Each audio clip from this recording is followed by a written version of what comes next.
أما بعد فقال الله سبحانه وتبارك وتعالى في كتابه المبين وقوله الحق يا أيها الذين آمنوا ادخلوا في السلم كافة ولا تتبعوا خطوات الشيطان إنه لكم عدو مبين صلوات الله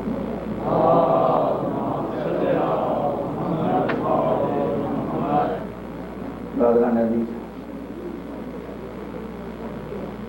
آیت کریمہ میں شاید عبداللہ چلائی کہ صاحبان ایمان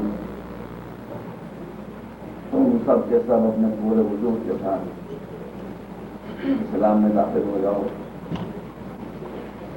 ولا تتبعوا خطوات الشیطان اور شیطان کے نقش قدم پر نہ چلو اس لیے کہ ہم تمہارے بعید خواہ ہیں تمہاری بھلائی چاہتے ہیں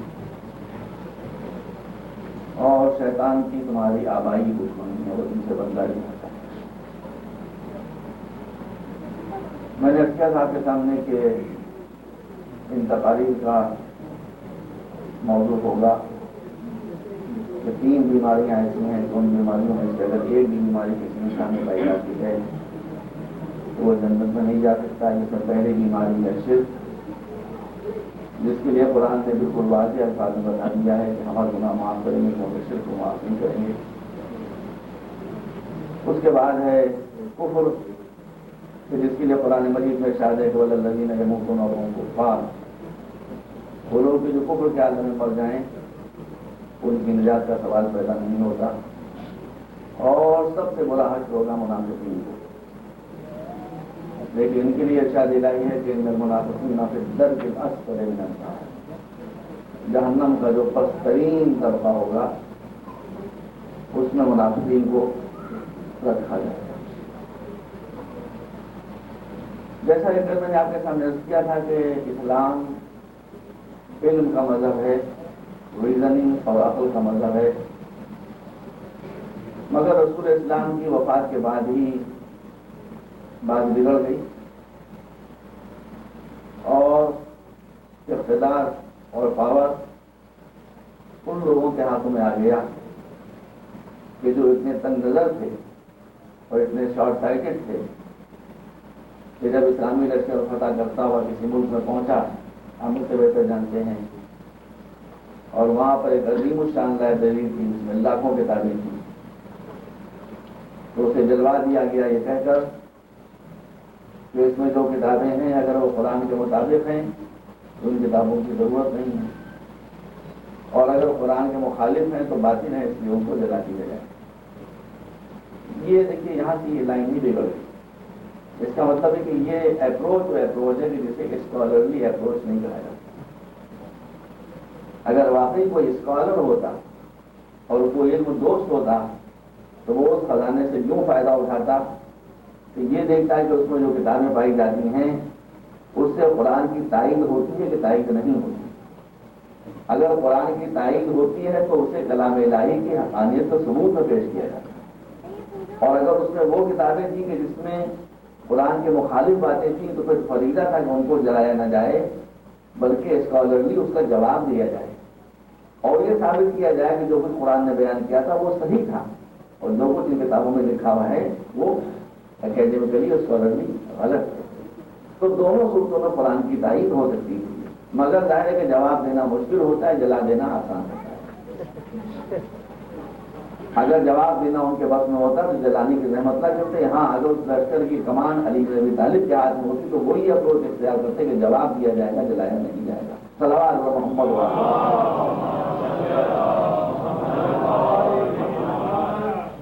تو یہ بات آپ میرے سمجھ لیں کہ بار بار میں آپ کے سامنے کہہ رہا ہوں کہ اگر آپ کے پاس نالج ہے اگر آپ کے پاس ایجوکیشن ہے اگر آپ کے پاس علم ہے تو سب کچھ ہے اور اگر آپ کے پاس سب کچھ ہے مگر علم ہی نہیں ہے ایجوکیشن ہی نہیں ہے نالج ہی نہیں ہے تو پھر مولا علی نے فرمایا کہ الناس موتا واہل العلم احیاء جتنے لوگ ہیں سب ڈیڈ ہیں صرف وہ لوگ زندہ ہیں کہ جن کے پاس علم ہے اور میاں اور مولا علی کا قول آپ کے سامنے پیش کرنا چاہتا ہوں جس میں آپ ارشاد فرماتے ہیں کہ ما ادرک من فاتہ العلم، ما ادرک ما فاتہ من فاتہ العلم وما فات من ادرک العلم۔ اب یہ فائنل بات ہے، بات سمجھ آیا کہ مولا فرماتے ہیں کوئی لیت شعری یہاں شروع ہوتا ہے، یہاں سے لیت شعری کہ کاش کوئی مجھے سمجھا دے، کاش کوئی مجھے بتا دے کہ جس کو علم نہیں مل سکا اس کو ملا کیا،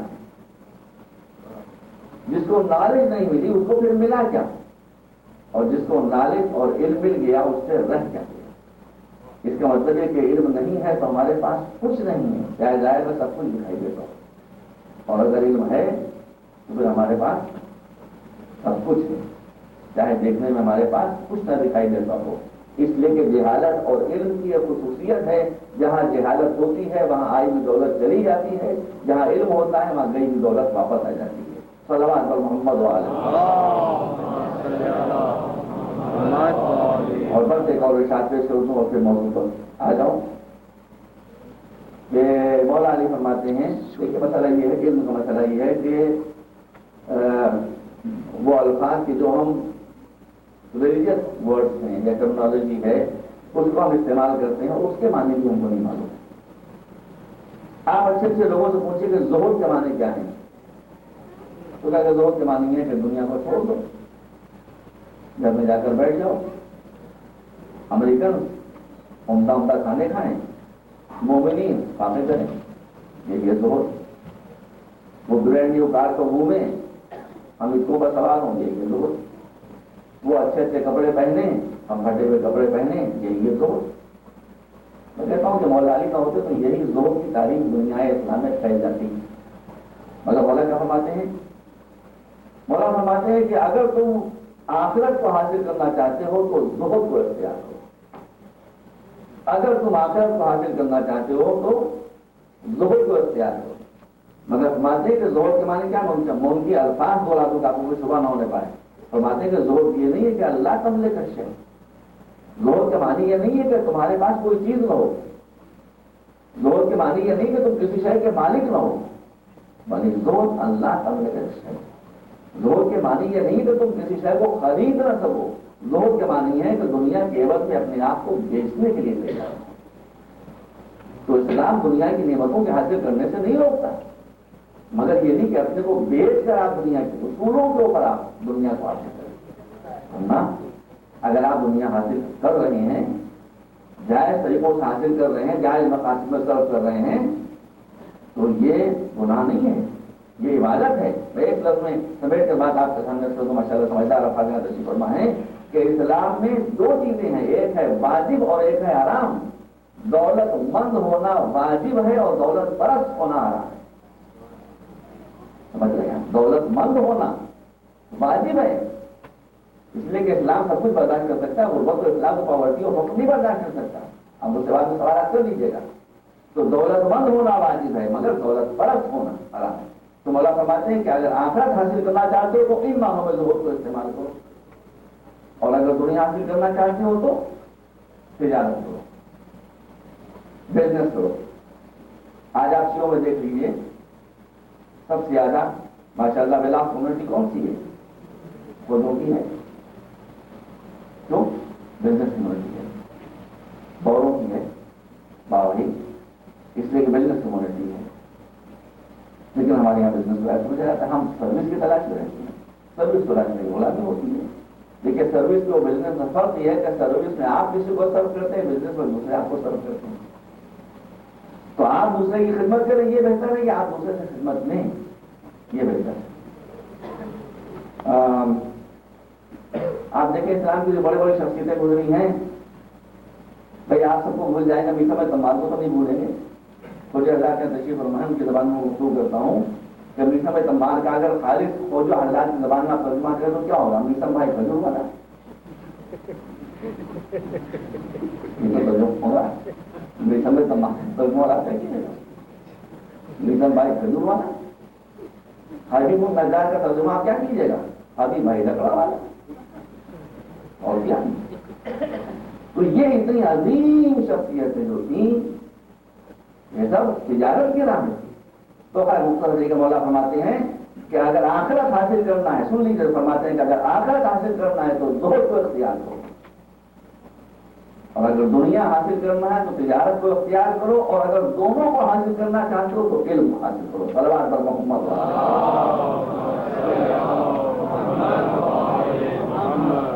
بس تو یہ تو میں علم کو چھوڑوں گا، کیا بہت کچھ بھی ہو، اور کسی صورت سے آپ حضرات کی سمجھ میں نہیں آ رہا ہے، اور میں جب تک کہ آپ کی سمجھ میں نہیں آئے گا میں موج جاؤں گا، میں یہ بتتا رہوں گا، آپ سمجھ جائیں گا، سمجھ میں جائے جواب کرتا ہوں میں اللہ کے جاؤں گا تو یہ کہتا بس میں بتا کے آیا تھا، لوگوں نے میری بات کو نہیں مانا، میں رسول کی بات نہیں مانا کیا۔ تو اب اسلام میں وہ گناہ کی جو ناقابل معافی ہے وہ ہے شرک، کہ اللہ کی ذات میں، اللہ کے صفات میں، ایٹریبیوٹس میں، اللہ کے احکام میں اور اس کے افعال میں، اس کے ایکشن میں آپ کسی کو شریک قرار دیں کہ یہ بھی اور یہ بھی، تو یہ ایک ایسا گناہ ہے کہ جو معاف نہیں ہو سکتا۔ کیا بات ہے؟ کیا اگر ہم کسی کو اللہ کا شریک قرار دیں گے، بات کو سمجھنے کی کوشش کرنا برابر نہیں، کیا اگر ہم اللہ کی ذات و صفات و اعمال میں کسی کو شریک قرار دیں گے تو اللہ کی الوہیت میں کوئی کمی ہو جائے گی؟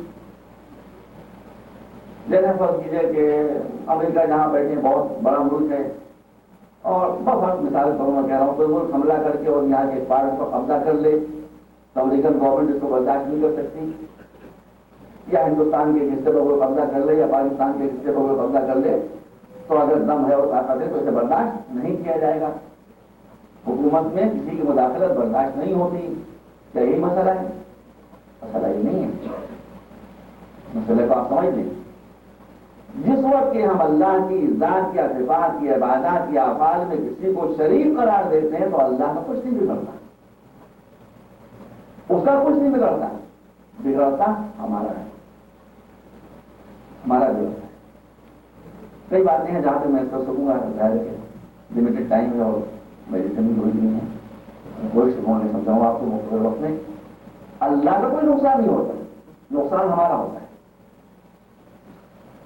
پہلا نقصان ہمارا یہ ہوتا ہے کہ اللہ نے جب انسان کو پیدا کیا، ملائکہ وہ ہیں جن کے جو قرآن مجید میں ارشاد ہے کہ فالمدبرات امرا، یہ یونیورس کا جتنا کام چل رہا ہے یہ سب ملائکہ کے تھرو چل رہا ہے۔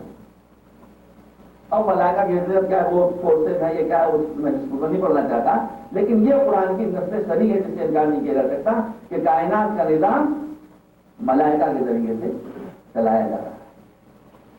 اور انسان کا مرتبہ یہ تھا کہ جب انسان کو پیدا کیا گیا، پہلے انسان کو جس کا نام تھا آدم، تو ملائکہ کو حکم دیا گیا کہ تم اس آدم کے سامنے سجدے میں گر کر اپنی اطاعت سے احترام کرو۔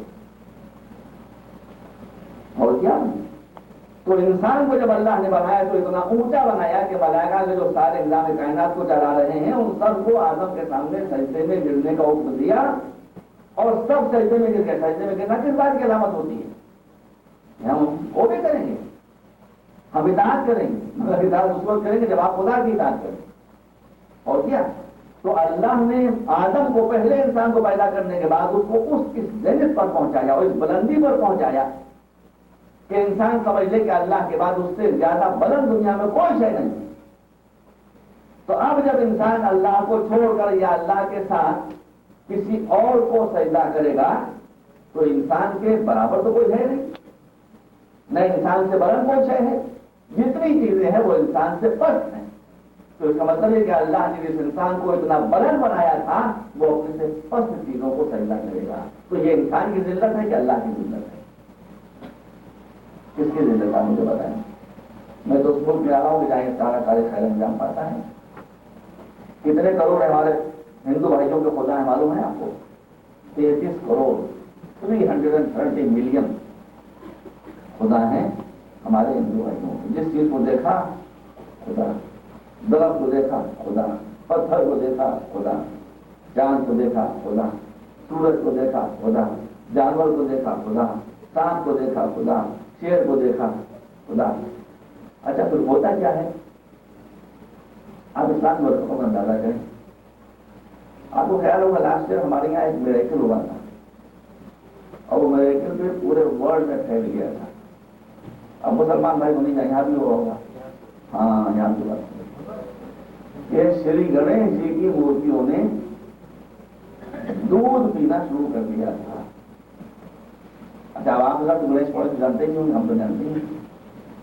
گنیش وہ دیوتا ہے کہ جن کا پورا جسم تو انسان کا ہے مگر سر ان کا ہاتھی کا, ایلیفینٹ کا ہے, اور سونڈ ان کی وجہ سے ہوتی نا ہاتھی کی, وہ ان کی شکتی ہوتی تو اسی سونڈ کے ذریعے سے وہ ڈوبتی رہے گی. ایک ہنگامہ ہو گیا, ٹی وی اور بلیٹن آ رہے ہیں اور نیوز آ رہی ہے.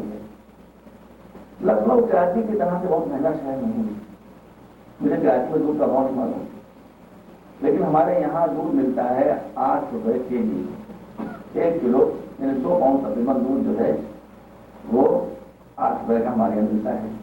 جس دن یہ میریکل ہوا ہے اس دن دودھ ملا ہوا پانی شام ہوتے ہوتے 80 روپے کلو بک رہا تھا. اس لیے کہ جتنا دودھ تھا شہر کا سب شری گنیش جی نوٹ فرما گئے اپنی سونڈ کے ذریعے سے.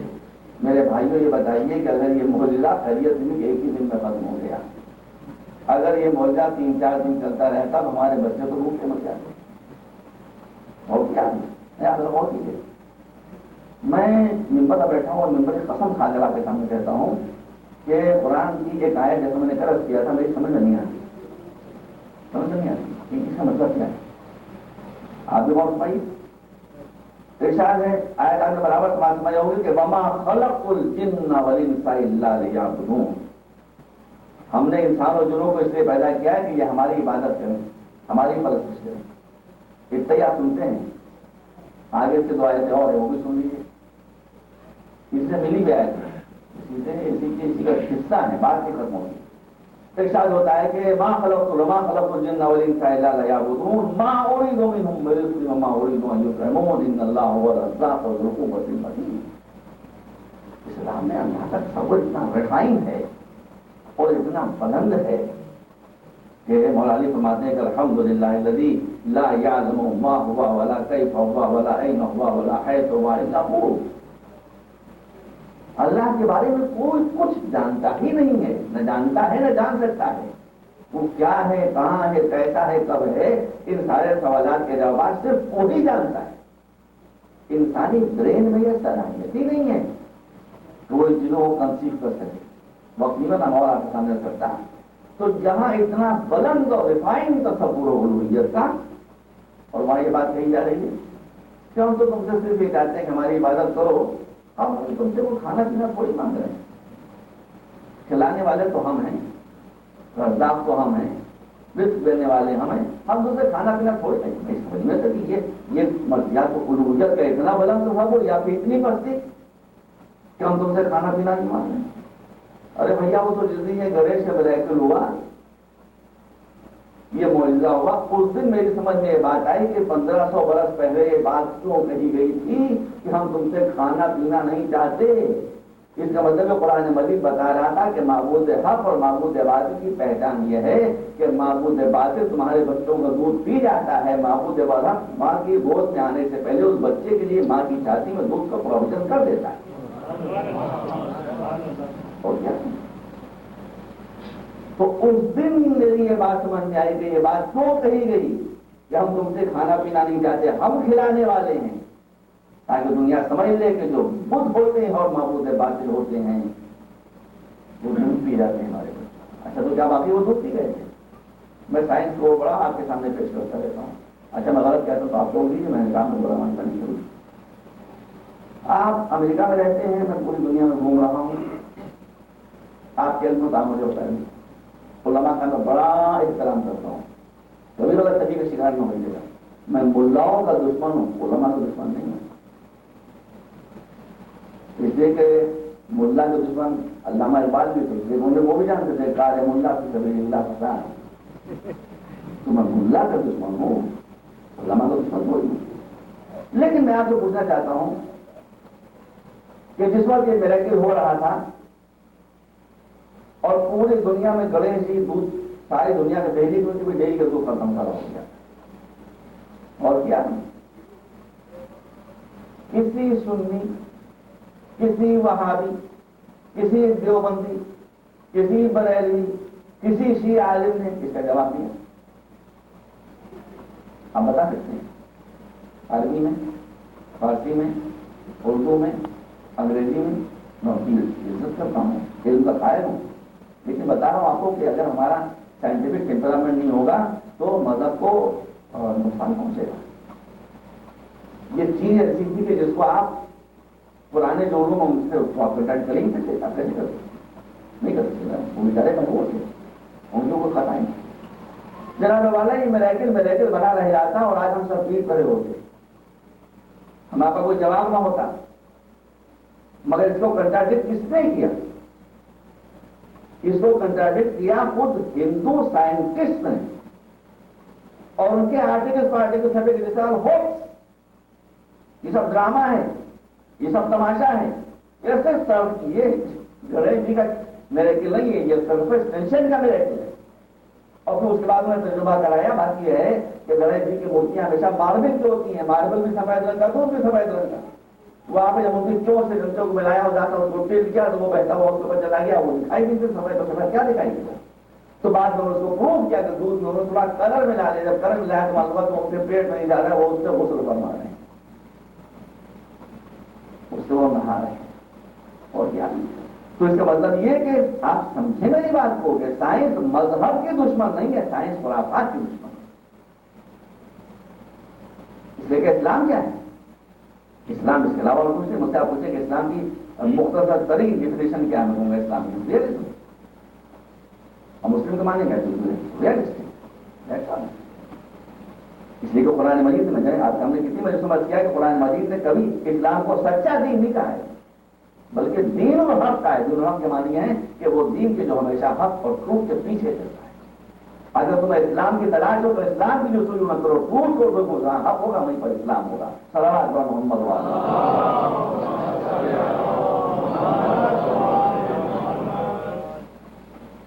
تو میں چلا آپ کے سامنے کہ شرک کی وہ اس لیے اللہ شرک سے اتنا ناراض نہیں کہ معاذ اللہ اللہ کچھ جگہ جائے گا۔ یہ شرک نام کی جو بیوقوفیاں ہوتی ہیں، جو ڈرامے ہوتے ہیں، یہ جو ہوکس ہوتے ہیں، یہ جو انسان اپنے سے پس کے سامنے سر جھکایا کرتا ہے، تو اللہ کو اپنی عزت بچانا نہیں ہے، انسان کی عزت بچانا کہ ہم نے جو بلندی انسان کو دی ہے، یہ بلندی انسان کی بستی میں تبدیل نہ ہونے والی۔ میرے عزیزوں، آپ اگر اللہ کے علاوہ کسی کو سجدہ کریں گے، اللہ کو آپ سجدہ کریں گے تب تو صحیح ہے، اس لیے کہ اللہ آپ کو پیدا کرنے والا ہے، معبود ہے، جو کچھ ہمارے پاس وہ سب اسی کا دیا ہوا ہے۔ یہ آنکھیں اسی کی دی ہوئی ہیں، یہ ہاتھ اسی کے دیے ہوئے ہیں، یہ پاؤں اسی کے دیے ہوئے ہیں، یہ فرش جو بچھا ہوا اسی کا دیا ہوا ہے، یہ سینسر اسی کا دیا ہوا ہے، جو کچھ آپ کے پاس ہے وہ سب اسی کا دیا ہوا ہے، اور ابھی وہ کیا کچھ دینے والا ہے اس کی رزق کسی کے پاس نہیں۔ اس لیے تو اس نے کہا کہ ہم تو تم پر اتنے مہربان ہیں کہ وَآتَاكُم مِّن كُلِّ مَا سَأَلْتُمُوهُ وَإِن تَعُدُّوا نِعْمَةَ اللَّهِ لَا تُحْصُوهَا۔ جو کچھ تم ہم سے مانگ سکتے تھے وہ سب ہم تم کو دے چکے۔ اب یہ تمہاری صلاحیت کے اوپر ہے، جتنا ایکسپلور کرتے جاؤ، جتنا آگے بڑھتے جاؤ، اور یہ ایکسپلوریشن اور قبضہ صرف اور صرف علم کے ذریعے ہوگا۔ ہم نے علم کا انعام یہ رکھا ہے کہ جس شے کو تم جان لو کہ وہی تمہاری غلام بن جائے گی۔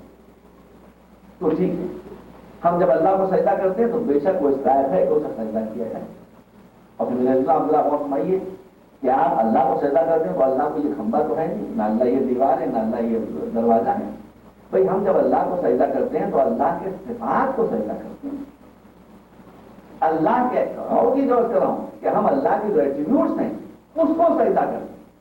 اس کا مطلب ہے کہ ہم اللہ کو سجدہ کرتے ہیں تو اللہ کی صداقت کو سجدہ کرتے ہیں، اللہ کے رحم کو سجدہ کرتے ہیں، اللہ کے انصاف و جسٹس کو سجدہ کرتے ہیں، اللہ کی قوت و طاقت کو سجدہ کرتے ہیں، اللہ کی خلاقیت کو سجدہ کرتے ہیں، اللہ بندوں پر کتنا رحیم ہے اس کو سجدہ کرتے ہیں۔ خدا را کوئی مجھے بتا دے کہ اگر سمجھ بوجھ کر ہم اللہ کے صفات کو سجدہ کریں تو یہ کیسے ممکن ہے کہ جن صفات کو سجدہ ہم کر رہے ہوں اس کی جھلک ہمارے کردار میں پیدا نہ ہو؟ کوئی مجھے خدا کے لیے سمجھا دے، میری سمجھ میں بات آنے والی نہیں ہے۔ کہ ہم اس اللہ کو سجدہ کریں کہ جو کائنات میں سب سے زیادہ قوی ہے تو دنیا کی سب سے کمزور قوم ہم ہوں؟ کیسے ہو سکتا ہے؟ ہم تو اللہ کی قوت کو سجدہ کر رہے ہیں، سر جھکا رہے ہیں، مطلب اگر ہم سمجھ کر سجدہ کریں تو وہی قوت، اس کی جھلک ہم میں پیدا ہو جائے۔ ہم جب اس رحیم کو سجدہ کر رہے ہیں تو اسی رحیم کی جھلک پھر ہم میں پیدا ہو جائے۔ تو میرے کہنا مطلب یہ کہ جب ہم اللہ کو سجدہ کریں گے تو اس کے اعلیٰ ترین صفات و ایٹریبیوٹس کو جب ہم سجدہ کریں گے سمجھ کر معرفت کے ساتھ، تو خود بخود وہی صفات ہم میں پیدا ہو جائے۔ اور جب اللہ کے علاوہ دوسرے کو ہم سجدہ کریں گے تو پھر ہر شے جس کو ہم سجدہ کریں گے وہ ہم سے پست، تو اس کا مطلب ہے کہ اللہ کا سجدہ ہم کو اٹھاتا ہے، غیر خدا کا سجدہ ہم کو جھکاتا ہے اور پستی میں لے کر جاتا ہے۔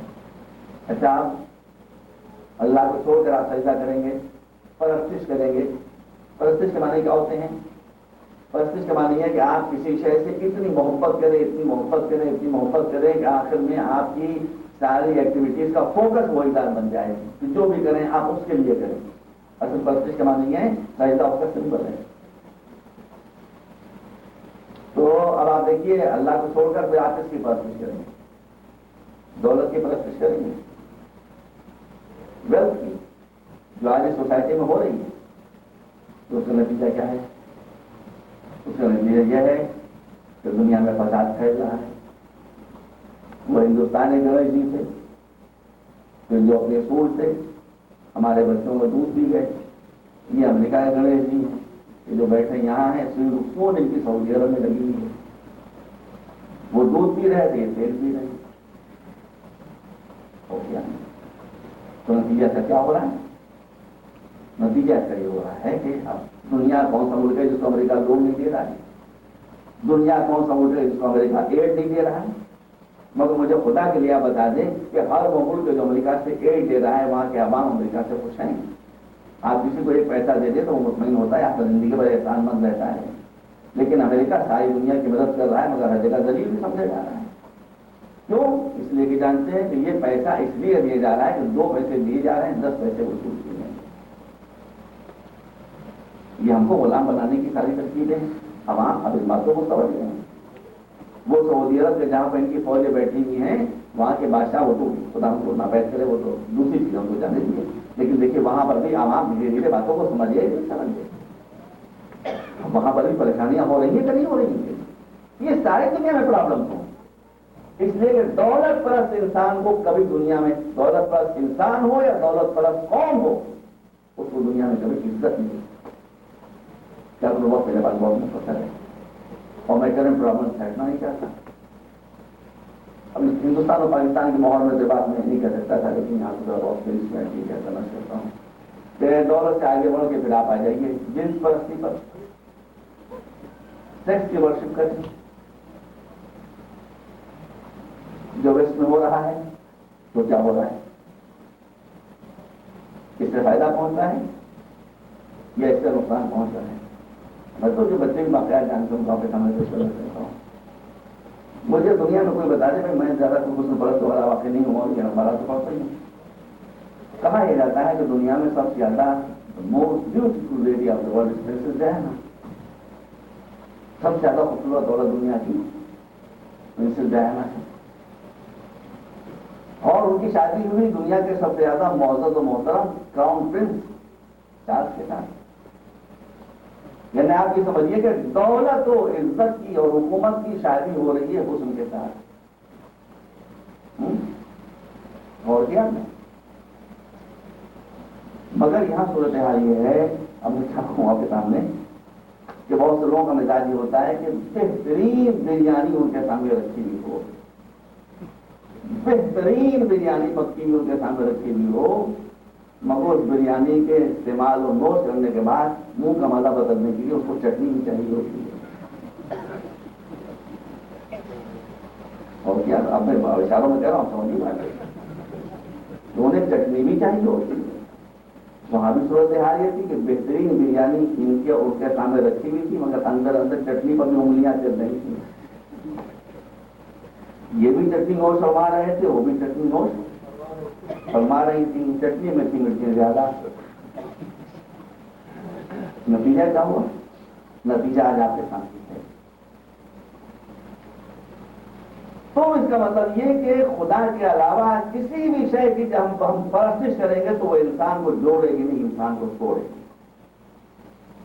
انسان کو دوسرے سے الگ کرے گی، اس کو ذلیل کرے گی اور اسے رسوا کرے گی۔ پوری ویسٹرن سوسائٹی کی یہی پرابلم ہے کہ بروکن ہاؤس ہے، کوئی کسی کا ساتھ دینے کے لیے تیار نہیں۔ شادی کا انسٹیٹیوشن ہی جیسا کہ میں نے قرار کیا تھا کہ حضرت عیسیٰ بیچارے بغیر شادی کے رہ گئے تھے، تو ان کی تعلیم پر یوں عمل ہو رہا ہے کہ یہاں شادی کا انسٹیٹیوشن ہی ختم ہو گیا،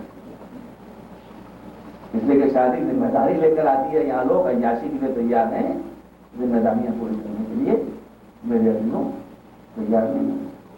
تو میں نے بڑی بات کیا تھا آپ کے سامنے، اب کر دوں کہ ہمارے کلچر میں، اسلامک کلچر میں اور یہاں کے کلچر میں کیا فرق ہے؟ اسلامی کلچر ہے، اسلام میں طلاق تو بالکل سمجھ لیجیے اس کا کوئی کنسپشن ہی نہیں ہے، سمجھ لیجیے آپ امریکن نہ بنے معاملہ، امریکن کو اچھی باتیں ہیں وہ لیں، لیکن یہ تھوڑی سی ہر بات اچھی ہے، یہ اب اس میں ہر بات اچھی، جو اچھی بات ہے وہ آپ لے، جو بری بات ہے وہ کریں۔ اسلام میں طلاق تو بالکل آخری مجبوری کے درجے کا نام، اور اسی لیے آپ دیکھ لیں کہ اسلامی سوسائٹی میں جہاں تھوڑے بہت بھی اسلامی اصول ہوتے ہیں وہاں پر طلاق کا ریشو بہت کم ہوتا ہے، بہت کم ہوتا ہے۔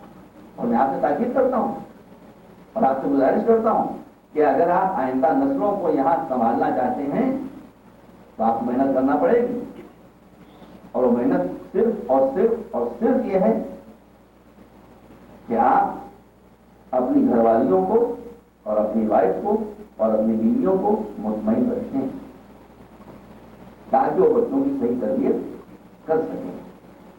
تو ہمارے یہاں صورتحال کیا ہے؟ ہمارے یہاں صورتحال یہ، ہمارا کلچر کیا ہے؟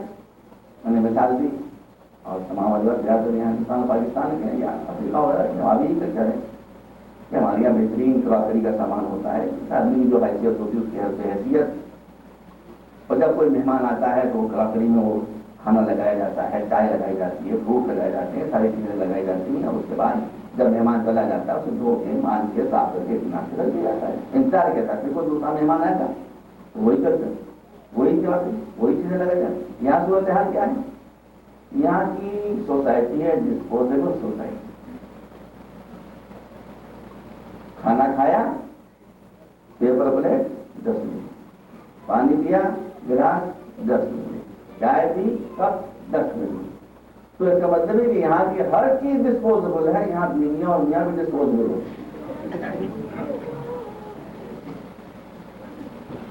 ہم بیویاں اور میاں بھی ڈسپوزیبل ہوتے ہیں، کھایا پیا 10 دن میں ڈالا ہو لانا ہو ہے۔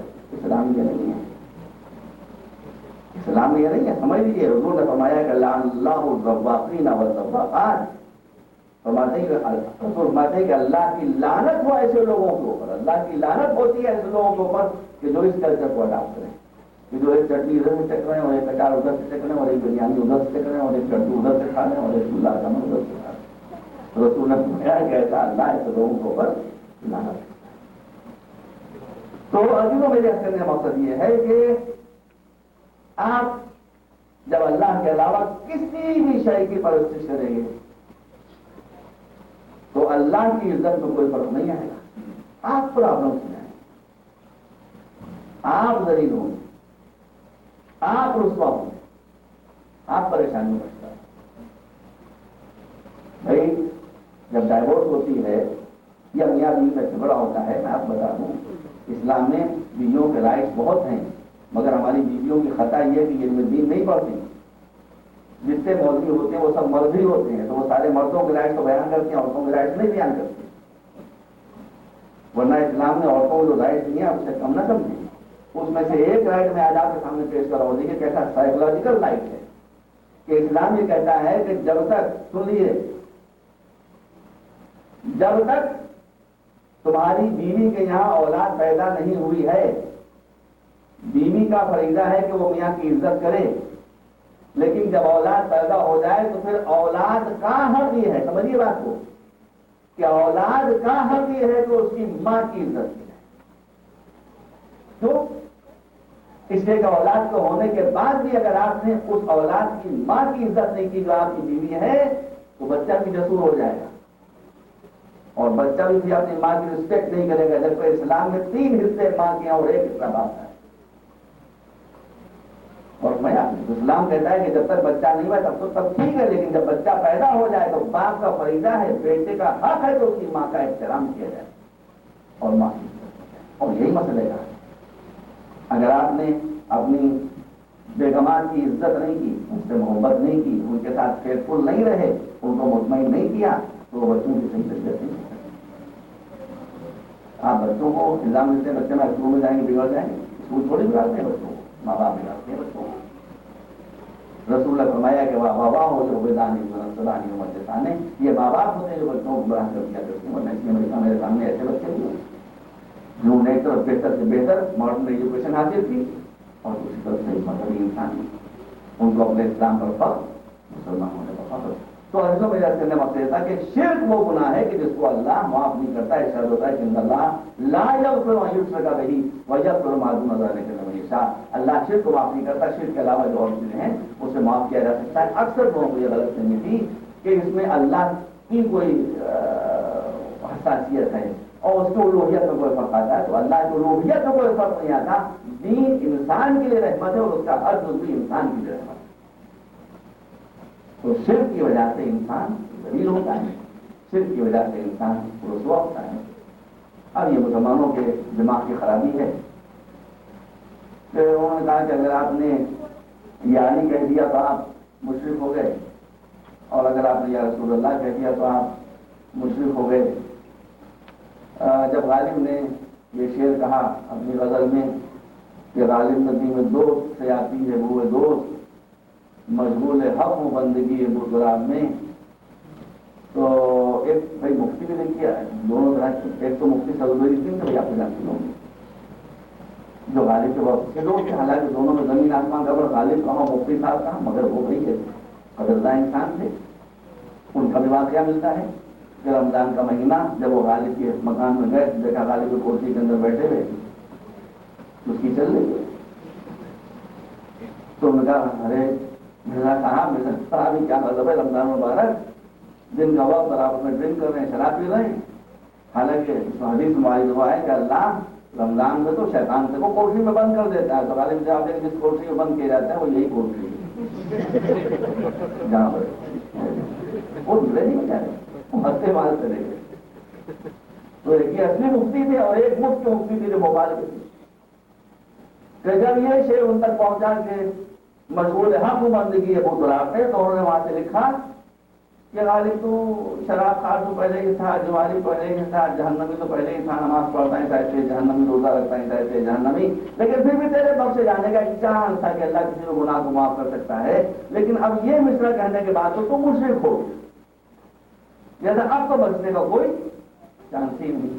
یہ خط جناب والا میں نے خود دیکھا ہے کہ میں علی گڑھ میں پڑھ رہا تھا، تو علی گڑھ میں جو مولانا آزاد لائبریری اس کے مینوسکرپٹ سیکشن میں یہ اوریجنل خط موجود ہے، لیکن اب اس کے حوالے کی ضرورت نہیں، لیکن نقوش لاہور سے غالب نمبر میں یہ خط چلتا ہے۔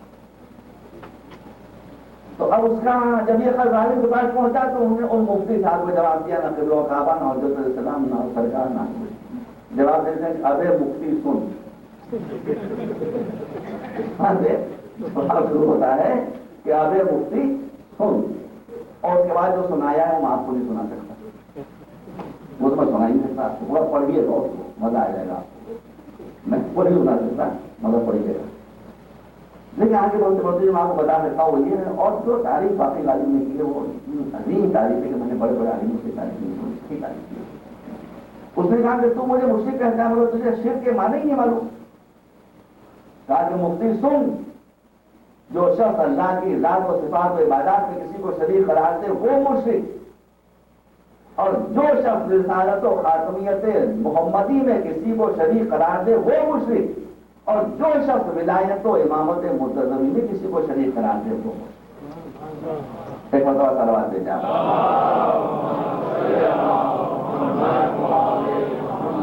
بہت صحیح بات یہ چھوٹے وقت نہیں لگے ورنہ میں سے تشریح کرتا، اور اس کے بعد وہ کہتا ہے کہ تو نے کہا کہ میں جہنم میں جاؤں گا، تو جہنم میں تو میں جاؤں گا، اور مجھے معلوم ہے جہنم میں جاؤں گا، لیکن تجھے یہ نہیں معلوم کہ میں جہنم میں کیوں جاؤں گا۔ کہتا ہے کہ میں جاؤں گا جہنم میں، مگر جہنم میں اس لیے جاؤں گا کہ جہنم کا ایندھن بن کر تیرے ایسے دشمنان اہل بیت کے لیے جہنم کی آگ کو کچھ اور تیز سے مفتی صاحب کا دماغ صحیح ہو گیا. اور میں تو شرک نہیں بخشا جائے گا، ہمیشہ لبک یہ باتیں طلب کروں گا، لیکن اسی کے ساتھ ساتھ ہم کو سمجھنا چاہیے کہ ایک شرک وہ ہے کہ جو اللہ کا بتایا ہوا کہ شرک کیا ہے، اور ایک شرک وہ ہے جو سعودی عرب سے چلتا ہے. ہمیں سعودی عرب کے شرک کی نو رسول، ہم اس شرک کے قائل ہیں کہ جس کی تعلیم قرآن نے دی ہے اور جس کو اللہ نے دی. اور میں کہتا ہوں، میں کسی فرقہ کو نہیں کہہ رہا، میں تو سعودی لوگوں کہہ رہا ہوں کہ میرے نزدیک دنیا کے سب سے بڑے مشرک سعودی ہیں، پھر دشمنان خدا کے سامنے جیت مانگتے ہیں. ہم یہ علی کہیں تو وہ کہیں مشرک ہو گئے، ہم یہ رسول اللہ کہیں تو مشرک ہو گئے، اور وہ کہیں امریکہ تو وہی ہے. سب سے بڑا شرک تو یہ ہے کہ آپ دشمنان خدا سے مدد مانگتے، اور یہی وہ شرک تھا کہ جس کو حسین سمجھ رہے ہیں، حسین دیکھ رہے سمجھ رہے. صرف یہ نہیں کہ انسان مورتی کے سامنے سجدہ کرے، صرف یہ نہیں کہ انسان صنم کے سامنے، بت کے سامنے، آئیڈل کے سامنے سجدہ کرے. یہ بت پتھر کا بھی ہو سکتا ہے، یہ بت لکڑی کا بھی ہو سکتا ہے، اور یہ بت جو اس کو پوچھ کر بھی ہو سکتا ہے. اور یہ بات آپ یاد رکھیے کہ پتھر اور لکڑی اور سونے اور چاندی کے بت اتنا نقصان نہیں پہنچا سکتے جتنا انسانی شکل والے کے بت نقصان پہنچا. اس لیے وہ تو بت ہے، وہ تو چپکے بیٹھے ہیں، وہ تو چپکے بیٹھے، ہم اس سے کچھ نہیں بولتے. لیکن یہ گوشت و پوش کا بت تھا کہ جس کا نام تھا یزید، کہ جس وقت کٹا ہوا سر حسین اس کے سامنے لا کر رکھا گیا اور بے کر سیدانیاں لا کر ہاتھ پتے گردن سے بندھے ہوئے سامنے کھڑی کر دی گئی. اس کے بعد نکل کر کہا کاش کہ میرے وہ دادا، میرے وہ گرینڈ فادر کے جو بدر میں قتل ہوئے تھے آپ کے اور آ کر دیکھتے کہ میں نے ان کا بدلہ اور آج رسول سے یہ دکھ ہے. لیکن بس میں آپ کی جمع ختم کر رہا ہوں. موضوع شیطانی کیا تھا، میں نے عرض کیا آپ کے سامنے کہ اگر انسان مشرک ہوگا اور غیر خدا کی پرستش کر رہا ہوگا، چاہے وہ کسی شکل میں ہو، تو ذلیل ہو کر رہے گا. اور جو اللہ کا ماننے والا ہوتا ہے وہ کبھی ذلیل نہیں ہوتا. ابھی تو ہمیں دربار میں دکھائی دے رہا ہے کہ ایک بت ایک تخت پر بیٹھا ہوا ہے سونے چاندی کے، خوش آمدیوں کا ہجوم ہے، مبارکبادیں دی جا رہی ہیں، اور کائنات کی شہزادی ہاتھ پر سے بڑھتی گردن سے بندے کھڑی ہوئی ہیں. اور روایت کی جملے یہ کہ والیہ افضل کیا گیا، شہزادی کے جسم پر جو لباس تھا وہ انتہائی امرکار سے بالکل پٹا والی بات. ڈائریکٹ غلط جو لباس پہنتے تھے وہ شہزادی، یہاں تک وہی لباس پہنے کا نہیں آئی، اس سفر سے لوڑا ہے تو کیا لگاؤں. تو بظاہر تو زینب معاذ اللہ سب پورا دلیل دکھائی دے رہی ہے، مگر یہ بات کس چند منٹ کی ہے. اب یزید نے زینب سے گفتگو کرنا شروع کی کہ دیکھا تمہارے بھائی کے ساتھ اللہ نے کیا شروع کیا. ابھی تک معلوم ہوتا ہے کہ زینب ذلیل ہے معاذ اللہ اور عزت دار یزید ہے، مگر جب زینب جواب دیتی ہیں اور فرماتی ہیں کہ میں اس خدا کا شکر کیسے ادا کروں کہ الحمدللہ الذی اکرم اولنا بالرسالہ وآخرنا بالشہادہ، میں اس اللہ کا شکر کیسے ادا کروں کہ جس نے ہمارے اول کو رسالت کے شرف سے اور آخر کو شہادت کے شرف سے نوازا. اور اس بات میں یزید یہ تو گردش فلک ہے کہ مجھے تجھ ایسے ذلیل سے بات کرنا پڑ رہی ہے. اب بتائیے کون سکتے. یزید اپنے بھائی کے دربار میں ذلیل ہو گیا اور اس بات شہادت نے فرمایا کہ میں اللہ کا شکر ادا کرتی ہوں کہ اس نے ہمارے اول کو رسالت کے شرف سے اور آخر کو شہادت کے شرف سے نوازا. لیکن یزید اتنا بتا دے کہ جب حشر کا میدان ہوگا اور رسول تجھ سے سوال کریں گے کہ یزید یہ بتا دے کہ میرے حسین کی خطا کیا تھی، تو میرے نانا رسول اللہ کو کیا جواب دے گا. وَسَيَعْلَمُ الَّذِينَ ظَلَمُوا أَيَّ مُنقَلَبٍ